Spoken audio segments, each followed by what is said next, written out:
Today you'll hear a true story, the moment a woman realized she wasn't living as the person she wanted to be, and how quitting smoking helped her find herself again.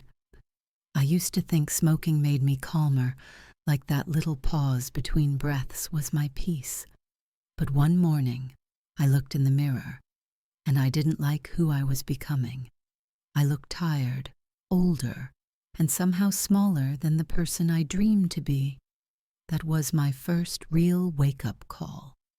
Have you ever had that moment when your reflection asks for change? Every morning looked the same: coffee, cigarette, rush, repeat.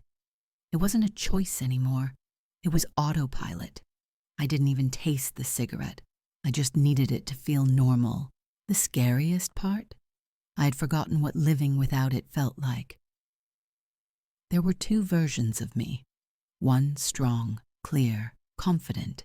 The other trapped, always chasing the next cigarette, pretending to be fine some days. I could almost hear them arguing inside me. The hardest fight is the one you have with yourself. Which side wins in your daily battles? One night, scrolling through my phone, I read something that hit me. Smoking doesn't calm you down. It only stops your cravings. For years, I thought cigarettes helped me relax. The truth? They only fed the monster I wanted to escape. And that's when I decided, no more lies. I started small. I didn't quit in one big moment. I delayed one cigarette at a time. First 5 minutes, then 10. Then I skipped one completely. It wasn't perfect, but every small win felt like I was taking my life back. One breath at a time. When I stopped smoking, I started feeling anger, sadness, fear, even joy, real joy without the fog. It was overwhelming at first, but then I realized emotions aren't enemies. They're proof I'm alive. What emotion hits you hardest when you try to change something in your life?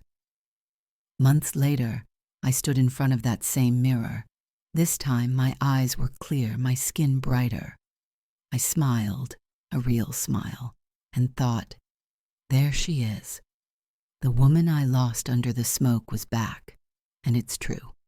Within weeks of quitting, your body begins to heal. Within months, you start to glow again. Quitting wasn't about losing cigarettes. It was about gaining self-respect.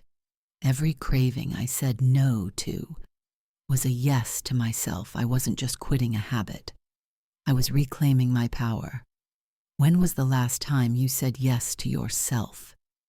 If you're thinking about quitting, don't wait for the perfect time. There isn't one. There's only now. And if you fail once, twice, 10 times, it's okay. Every try means you still believe in a better you. Drop A in the comments if you've ever said, I'll start tomorrow. Maybe today is your tomorrow. Your story doesn't have to start big. It just has to start.